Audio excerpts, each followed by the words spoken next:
اپنے بھائیوں سے کہا کہ میں نے کوئی نکاح نہیں کیا، نہ ہی اسے اس بات کی خبر ہے۔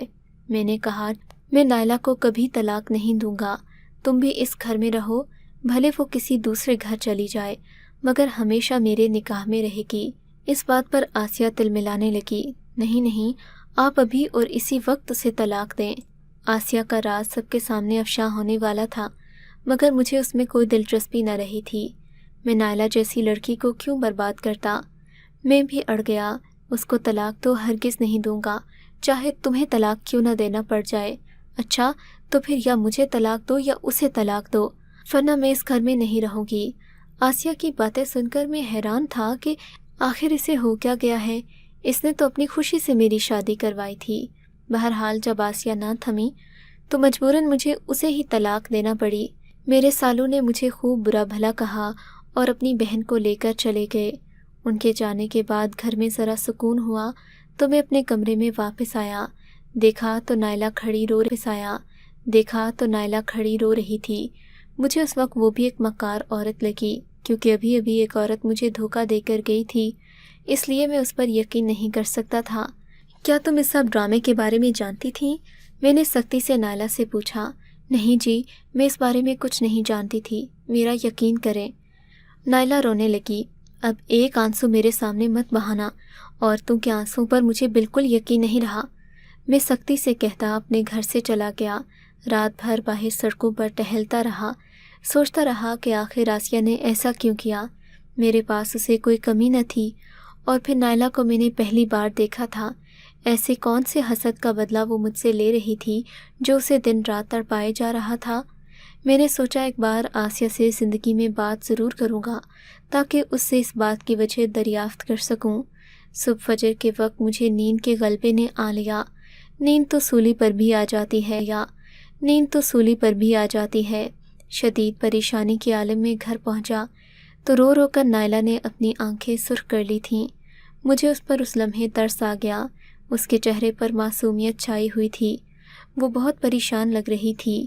مجھے لگا جیسے میں اپنی پہلی بیوی کی سزا نائلہ کو دے رہا ہوں۔ نائلہ، مجھے کچھ وقت دو سنبھلنے میں رفتہ رفتہ صحیح ہو جاؤں گا۔ اگر تم میری محبت پانا چاہتی ہو تو صبر سے کام لو، میں نائلہ کو سمجھانے لگا۔ نائلہ پر مجھے اعتبار تھا کیونکہ وہ ایک معصوم لڑکی لگتی تھی۔ ایسا تھا کہ اسے زمانے کی ہوا نہ لگی ہو، مگر آسیہ کی وجہ سے میں اس پر بھی شک کرنے لگا۔ اب میں جان بوجھ کر گھر سے زیادہ تر باہر رہتا تاکہ اگر نائلہ کی زندگی میں کوئی اور ہے تو وہ اس سے ملنا جلنا شروع کرے اور بہانہ بنا کر میں بھی اسے طلاق دے کر فارغ کروں۔ نہ جانے کیوں آسیہ کی لائی ہوئی اس لڑکی پر بھی مجھے شک تھا۔ میں کچھ بھی نہیں جانتا تھا، اس پر تو میں نے اندھا بھروسہ کیا تھا۔ ایک دن میں آفس سے گھر آیا تو مجھے اپنے گھر میں کسی کی باتیں کرنے کی آواز آئی۔ میں باہر ہی کھڑا تھا، دروازے کی گھنٹی بجائی تو دروازہ نائلہ نے کھولا۔ وہ شدید گھبرائی ہوئی لگ رہی تھی، لگتا تھا کہ وہ میرے آنے کی توقع نہیں کر رہی تھی۔ کیا ہوا نائلہ، اتنی گھبرا کیوں گئی ہو؟ میں نے اس کی حالت سے محسوس ہوتے ہوئے کہا۔ جی کچھ نہیں۔ آج آپ جلدی آ گئے؟ ہاں جلدی آ گیا۔ کیا تمہیں میرے جلدی گھر آنے سے کوئی مسئلہ ہے؟ میں نے ترشی سے کہا۔ نہیں جی، میں ایسا تو نہیں کہتی، بس رہنے دو، میں خود دیکھ لوں گا۔ میں جان گیا تھا کہ اس نے گھر میں کسی کو بلا رکھا ہے، مگر یہ جان کر میرا غصہ ٹھنڈا ہو گیا کہ ہمارے گھر میں ایک بوڑھا آدمی بیٹھا ہوا تھا، اس کے ساتھ ایک بوڑھی عورت بھی تھی، دونوں کی آنکھوں میں آنسو تھے۔ یہ کون ہیں؟ میں نے نائلہ سے پوچھا۔ میں نے انہیں اپنے گھر کام کرنے کے لیے بلایا ہے، آج سے یہ ہمارے گھر میں نوکر کی حیثیت سے کام کریں گے۔ نائلہ کا یہ کہتے ہوئے لہجہ لرز رہا تھا، بوڑھے بوڑھی کی آنکھوں میں بھی آنسو تھے۔ آپ لوگ کون ہیں؟ سچ بتائیے گا۔ آپ کو نائلہ کی قسم، میں جان گیا تھا کہ یہ اس کے رشتہ دار ہیں۔ تب ان لوگوں نے بتایا کہ وہ نائلہ کے ماں باپ ہیں۔ مجھے نائلہ کے اس جھوٹ پر سخت غصہ آیا۔ نائلہ، جھوٹ بولنے کی کیا ضرورت ہے؟ تمہارے ماں باپ غریب ہیں تو کیا ہوا؟ میں ان کی ہمیشہ عزت کروں گا بیٹا بن کر۔ مگر کیا؟ تم اپنے ماں باپ کو کہیں مت جانے دو، انہیں یہیں پر رکھو تاکہ ان کو بڑھاپے میں آرام نصیب ہو، میں نے نائلہ سے کہا۔ وہ بوڑھا اور بوڑھی عورت میرے شکر گزار ہوئے۔ پھر میں فریش ہونے چلا گیا۔ بعد میں نے نائلہ سے پوچھا کہ اس نے اپنے ماں باپ کو مجھ سے کیوں چھپایا، تو اس نے عجب ہی کہانی سنائی۔ آصف، آپ تو جانتے ہیں میرا تعلق ایک غریب گھرانے سے ہے۔ مجھ میں خود اعتمادی تھی۔ ہم لوگوں کے گھروں میں کام کرتے کرتے پلے بڑھے۔ ایک دن میرے بھائی نے مجھے بتایا کہ اسے ایک امیر عورت نے شادی کی پیشکش کی ہے۔ بھائی کہنے لگا کہ اگر اس کی شادی اس عورت سے ہو جائے گی تو زندگی بھر ہم عیاشی کریں گے۔ اماں ابا نے بھائی کو روکا، لیکن وہ لالچ کا پجاری تھا۔ کہنے لگا وہ عورت میرے حسن پر مر مٹی ہے، چاہتی ہے کہ میں اس کا شوہر بن کر بقیہ زندگی اس کا کاروبار سنبھالوں۔ بہرحال ہمارے لاکھ منع کرنے کے باوجود بھی بھائی نے اس عورت سے پینکیں بڑھا لیں۔ پھر پتہ چلا کہ بھائی صاحب اس سے شادی کرنے کے لیے اسے طلاق لینے پر اکسا رہے ہیں۔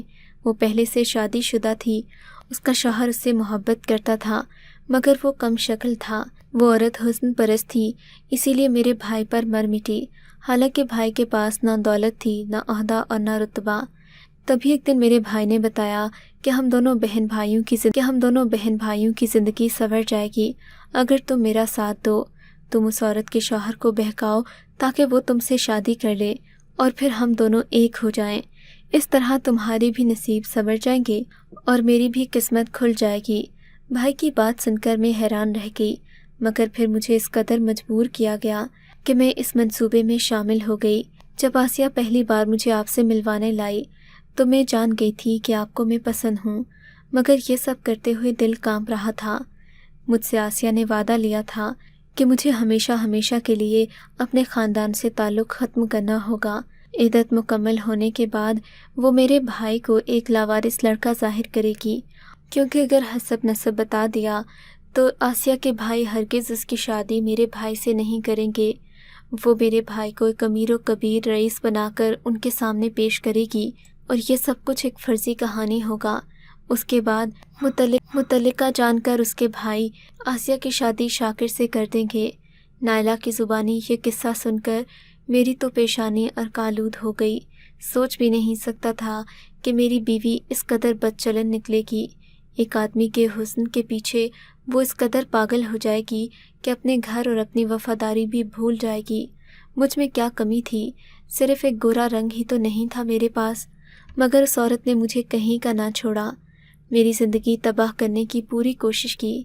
تب میں نے بھی اپنی بے عزتی کا بدلہ لینے کا فیصلہ کیا۔